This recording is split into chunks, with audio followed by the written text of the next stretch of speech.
Bacon as a moralist. First of all, you have to know the meanings of moralist. कि morality से ये word लिया गया है. Moralist कहा किसको जाता है? पहली फर्स्ट लाइन पे इसकी डेफिनेशन लिखी हुई है. A moralist is a person who distinguishes between what is right and what is wrong. कि कैसा आज शख्स होता है moralist जो गलत और सही के दरमियान एक फ़र्क वो बताता है, डिफरेंस बताता है. And urge human beings to tread on the right path only.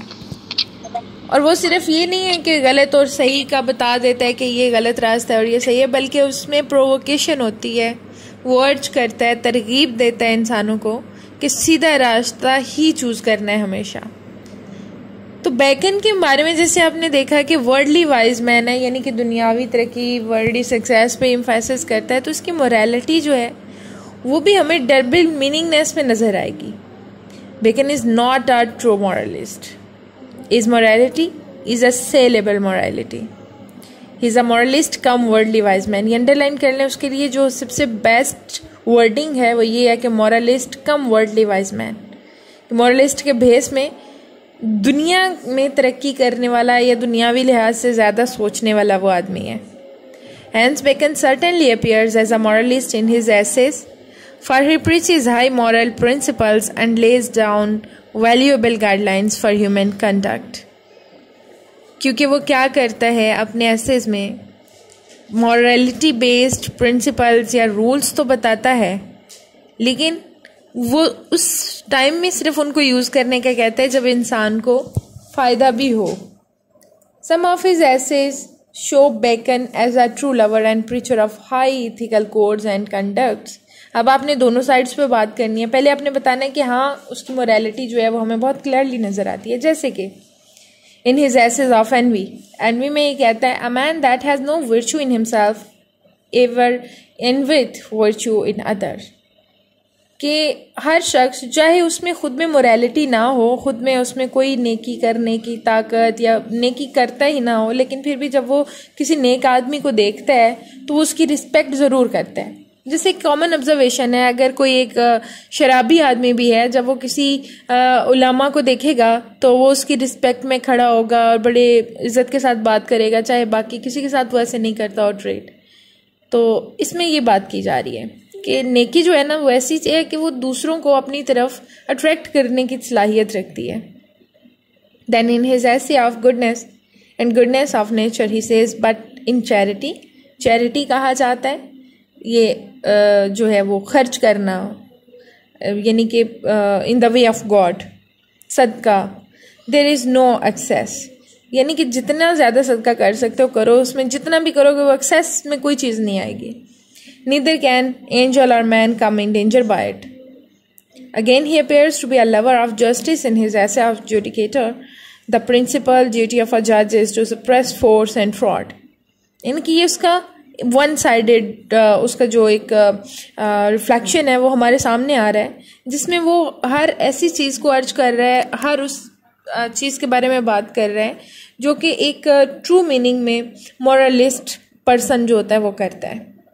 In spite of all the above examples, अब आप on the other side of the picture वो देखेंगे, one cannot deny the fact that Bacon was a man of Renaissance. Renaissance ये उस इरा की मुनासबत से इसको कहा जाता है.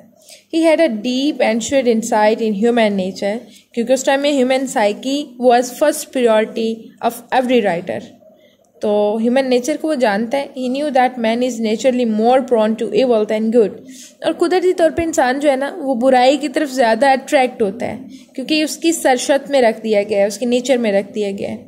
Bacon was a clear eyed realist who saw very well the weakness in human nature and drawbacks of human conduct, and also knew that man in general is not capable of entertaining and acting according to high or noble set of ideals.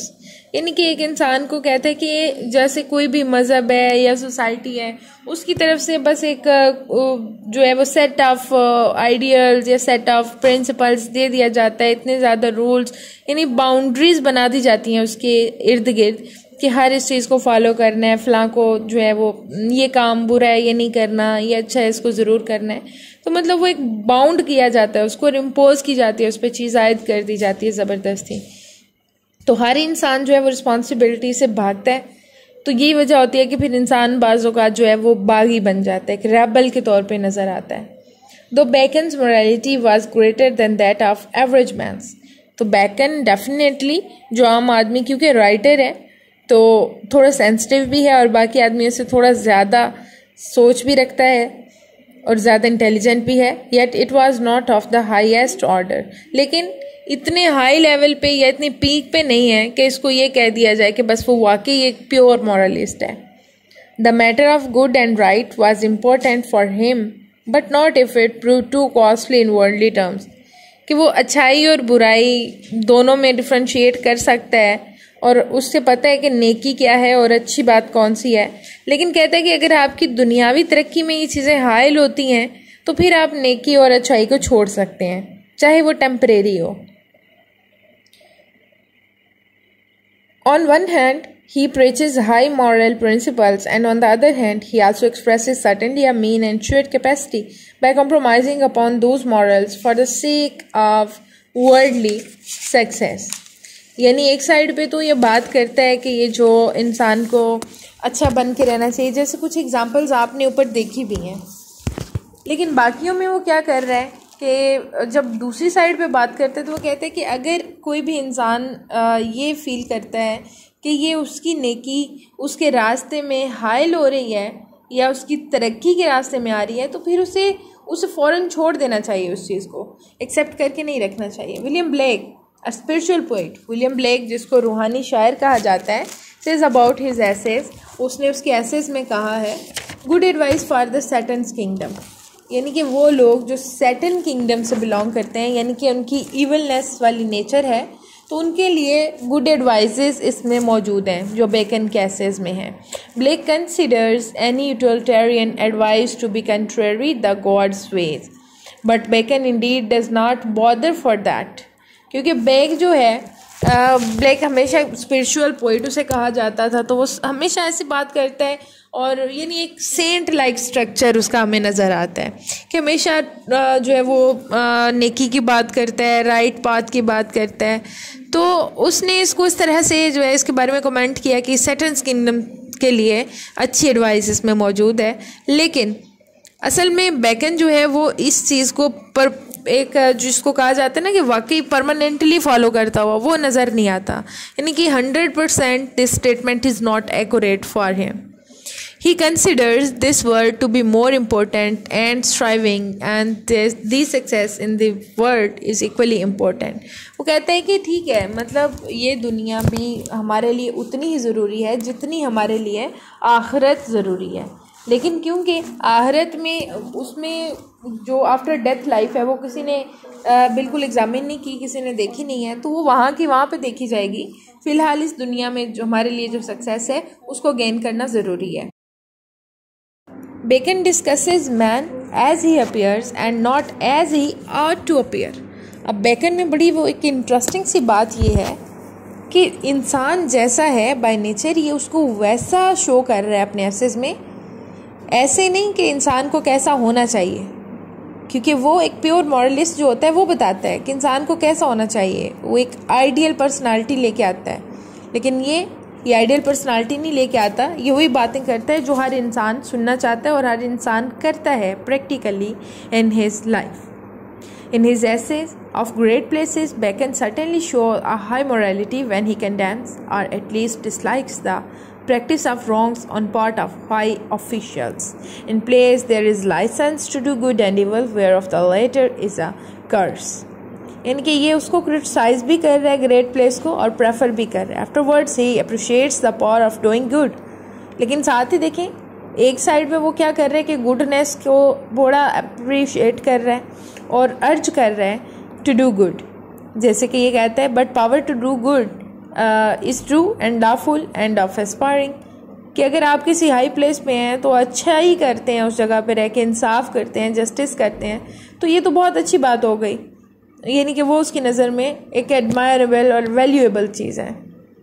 But besides these moral approaches, he also supports the idea of adopting certain disloyal means to reach a high position. It is good to side a man self whilst he is in the rising and to balance himself when he is placed. ये underline कर लें सारी quotations, क्योंकि आपके हर page पे 2 और 3 quotations at least, यानी minimum amount ही है, वो आप ऐड करेंगे, तब आप अच्छे मार्क्स जो हैं वहाँ पे गेन कर सकते हैं, मोर देन 50. अदरवाइज़ अगर लेक ऑफ कोटेशंस होती है या कोटेशन गलत लिखी होती हैं तो उसके मार्क्स बहुत ज़्यादा कटते हैं. Thus, like a moralist, Bacon preaches the noble dimensions of great place. With this statement, his purely utilitarian approach also comes forth with all its power. In the essay of truth, he appears to be a genuine admirer of truth and seems to install the love of truth in his readers. जैसे वो सच्चाई को दूसरों के सामने express कर रहा है और अर्ज कर रहा है, कहता है, it is heaven upon earth to have man's mind move in charity, rest in providence and turn upon the poles of truth. अच्छा, इसमें एक चीज़ और भी है, जो लास्ट पे आपकी कल असाइनमेंट में भी थे, ये फर्स्ट 2 एसेस, तो वहाँ पे थोड़ी सी कोटेशन को शॉर्ट करके लिखा गया है. तो अगर यहाँ पे आपको कोई लेंथी कोटेशन लगती है, इसको क्विट करके आप उसी एसे से रिलेटेड कोई और शॉर्ट कोटेशन लेके उसको यहाँ पे ऐड कर सकते हैं. But he also points out that falsehood is like an alloy in gold and silver. जैसे सोने और चांदी को मजबूत बनाने के लिए उसमें थोड़ी मिलावट की जाती है, तो वैसे ही कहता है कि झूठ भी ऐसे ही है कि जब तक सच में थोड़ा सा झूठ नहीं मिलाया जाता, सच को मजबूती के साथ या स्ट्रांगली या विद लॉजिक आप किसी के सामने बयान नहीं कर सकते, which makes the metal work better even though it reduce the value of metal. लेकिन साथ ही साथ देखें कि जब वो मिलावट की जाती है तो सोने और चांदी की जो असल कीमत है उसमें भी फ़र्क आ जाता है, लेकिन क्या होता है कि मजबूती भी आ जाती है, तो मतलब वो ज़रूरी भी है. जैसे कि ये फिर ऑफ ट्रूथ में कहता है, mixture of a lie does ever add pleasure. ये जो डॉथ है इसको पहले अभी आजकल तो इसको डज प्रोनाउंस किया जाता है, पहले डज को डॉथ लिखा जाता था. ये ओल्ड इंग्लिश लैंग्वेज में है, यानी रेनेसांस टाइम की जो थी. And then by putting this, he has diluted all the effect of those words which he has said in the praise of the truth. अब बाद में उसने क्या किया कि जो सच्चाई के लिए उसने इतनी ज़्यादा एडमायरेशन उसकी नज़र आ रही थी पहले हमें, अब वो सारी डाइल्यूट हो गई, अब वो ख़त्म हो गई. One can find the same strange mixture of high ethics and utilitarianism in the essay of revenge. In this essay, Bacon condemns revenge by saying, पहले तो ये कहता है कि ये बदला लेना, ये रिवेंज, इट्स नॉट गुड. जैसे कहता है revenge is a kind of wild justice, कि अगर कोई इंतकाम लेने का सोचता भी है तो ये ऐसे कि जैसे जंगल का कानून है. And one who studies revenge keeps his own wound screen. और वो शख्स जो ये सोचता रहता है कि मैं हमेशा बदला लूँगा किसी से भी, चाहे वो अपना कोई नॉर्मल ऐसा एनिमी जिसने कोई ज़्यादा उसका कुछ नहीं बिगाड़ा वो हो, या कोई जानी दुश्मन हो, लेकिन अगर वो ये सोचता है कि हाँ मुझे इससे बदला लेना है, इसका मतलब कि उसने अपने ज़ख्मों को खुद वो बार बार कुरेद रहा है. क्योंकि जब तब वो बदला लेने की सोचेगा तब उसके साथ जो भी हैपनिंग हुई, बैड हैपनिंग हुई, वो उसको याद करेगा, और जब याद करेगा वो हर्ट होगा. He expressed that there is no place of revenge in any high society and that it is a high quality to forgive one's enemy. तो वो कहता है कि अगर कोई बड़ी सिविलाइज्ड नेशंस होती हैं उनमें ये रिवेंज का तस्वुर नहीं पाया जाता, क्योंकि जो हो गया वो हो गया, और अगर कोई अपने दुश्मन को माफ़ करता है तो ये बड़ी एक डिग्निटी होती है उसमें. After mentioning this, Bacon rather spoils the effect by putting that in some cases man is justified in taking revenge. और बाज़ औक़ात वो कहता है कि कुछ ऐसे केसेस होते हैं, ऐसे मामलात होते हैं जब एक इंसान जो है वो वाकई उसके लिए ज़रूरी हो जाता है बदला लेना. इफ़ द एवेंजर यानी जिससे बदला लिया जा रहा है, can save his skin from the eyes of the law, यानी कहता है कि अगर आपने कोई बदला लेना है तो आप उस सूरत में लो जब आपको यकीन हो कि आप कानून से खुद को बचा सकते हो. यानी अगर आपको किसी भी तरह से ख़तरा है कि आप कानून की नज़रों में आओगे तो फिर आप बदला नहीं लो, तो लोगों की नज़र में भी आपकी एडमायरेशन होगी.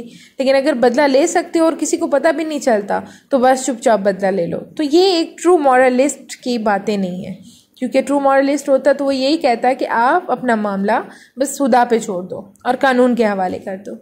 He says, but then let a man take heed the revenge be such as there is no law to punish, else a man's enemy is still forehand.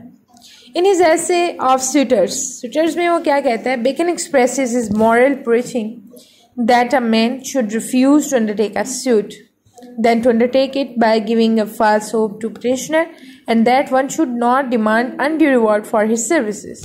अब यहाँ पे सबसे पहले तो ये बात करते हैं कि अगर आप कोई काम कर नहीं सकते तो अपने पेशेंट को या अपने जो आपके पास आपका कोई भी, जिस लायर्स की बात कर लें, उनके पास कोई रिक्वेस्टर आता है अपना कोई केस लेके, तो आपको अगर लगता है कि वो अपनी जगह पे ठीक नहीं है या आप उसको इंसाफ नहीं दिला सकोगे और ये केस उसके हक में नहीं होने वाला, तो आप उसको झूठी उम्मीद नहीं दो और ना ही आप उसके बदले में अपने चार्जेस इतने ज़्यादा रखो कि आप उतना उसके लिए कर नहीं रहे हो जितना ज़्यादा उससे डिमांड कर रहे हो, क्योंकि ये कहते हैं कि ये वाइज पर्सन जो है वो ये नहीं करता. Bacon says that those who undertake suits and employ crooked method यानी कि ये जिसको शॉर्टकट कहा जाता है ना, यानी ऐसा रास्ता बता देना जो अगले बंदे के लिए भी बाद में नुकसानदेह होता है. To win are the worst offenders of society. तो कहते हैं कि इस तरह के लोग जो शॉर्टकट्स अपनाते हैं वो सोसाइटी में सबसे ज़्यादा मोस्ट हेटफुल या मोस्ट वर्स्ट पर्सन होते हैं, यानी बदतरीन लोग होते हैं. But he also says that if a pattern यानी जो सरपरस्त होता है wants to favor the undeserving party, he should bring both the parties to a compromise, for this would be less dangerous for him. So to Bacon, morality and ethical codes seem inferior to worldly consideration.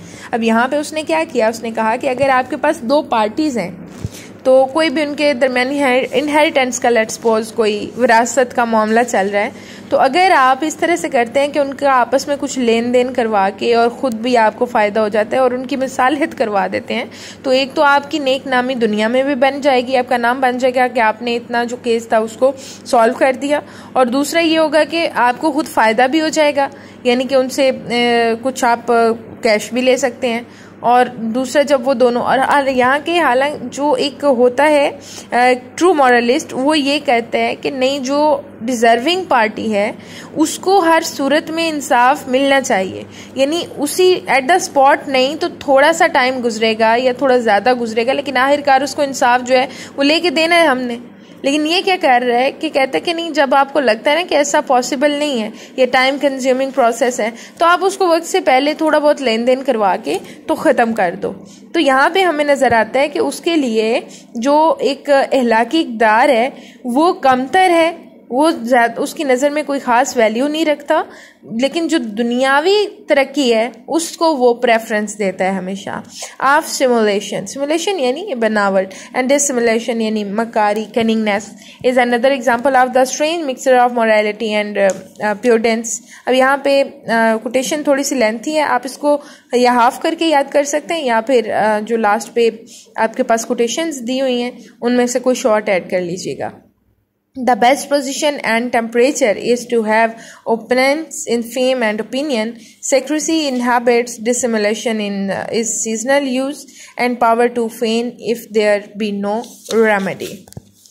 Bacon's morality has also been described as a cynical kind of wisdom. ये जो हमने कल भी discuss किया था कि इसमें cynicalism यानी कि थोड़ी सी कॉमिक्स जो है वो ऐड हो जाती है, क्योंकि ऐसा शख्स जो अपनी बात कह के तो उसको खुद ही चेंज कर देता है, तो वो एक फ़नी इफ़ेक्ट क्रिएट कर रही होती है चीज़. जैसे कि इसने पहले सच्चाई के बारे में बड़ी तवीलात दी, बड़े लॉजिक्स दिए, लेकिन बाद में इसने कहा कि सच में जब तक झूठ की मिलावट ना हो तब तक सच भी मज़ा नहीं देता. तो मतलब इसमें वही किनिकलिज्म या आर्निकल स्टेटमेंट्स वो आ गई हैं. This impression is confirmed by the substance of even those essays which deal with the strong private relation between man, of friendship, of parents and children. यानी कि हर टॉपिक पे इसने लिखा हुआ है ना, तो इन सब एसेज की आप यहाँ पे एक एक दो दो कोटेशंस ऐड करके एग्जांपल्स भी दे सकते हैं. Of marriage and single life and of love all depict a certain kind of utilitarianism and worldly benefit. इन सब एसेज में स्पेशली ये जो यहाँ पे मेंशन किए गए उसमें वर्ल्डली बेनिफिट को ये प्रीचिंग करते हुए उसकी ये नज़र आता है, ना कि एथिकल कोड्स की। Here Bacon expresses a definite incapacity of emotion, यहाँ पे बिल्कुल वो इमोशनलेस पर्सन के तौर पे नज़र आता है। For he takes the pure matters of heart in terms of their uses and abuses, क्योंकि जो खालिस दिली मामलात हैं उनको भी ये कहता है कि मेंटली पहले जज किया जाए।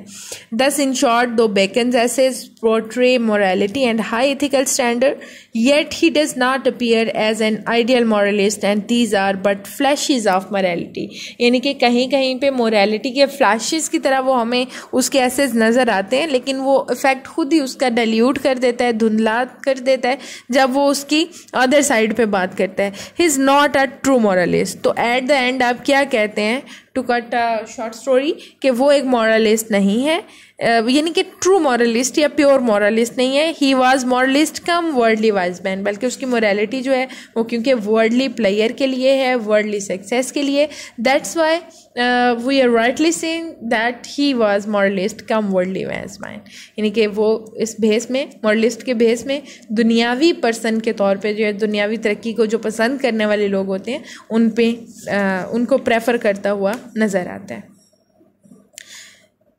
चलें जी, ये आपका टॉपिक कंप्लीट हुआ। उसके बाद नेक्स्ट जो है लास्ट पे, कल आपने ऑफ ट्रूथ और ऑफ रिवेंज की असाइनमेंट थी आपकी कि ये सारे आपने जो है कोटेशंस याद करने हैं।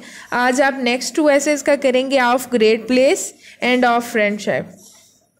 और ये जो है एक दफ़ा से अगर आपने ओरली इसका टेस्ट देना हुआ तो वो कल क्लास से पहले ओरली टेस्ट भी हो जाएगा। इसके जो जितने भी कोट्स हैं सारे अच्छे से आपने याद करने हैं, और इसमें अगर कोई कोट ऐसा होगा जो समझ में नहीं आ रहा उसको अंडरलाइन कर लीजिएगा, या ग्रुप में फिर आप पूछ लीजिएगा, उसको फिर मैं एक्सप्लेन कर दूँगी। तो यहाँ तक अगर किसी स्टूडेंट का कोई क्वेश्चन है, यू मे आस्क।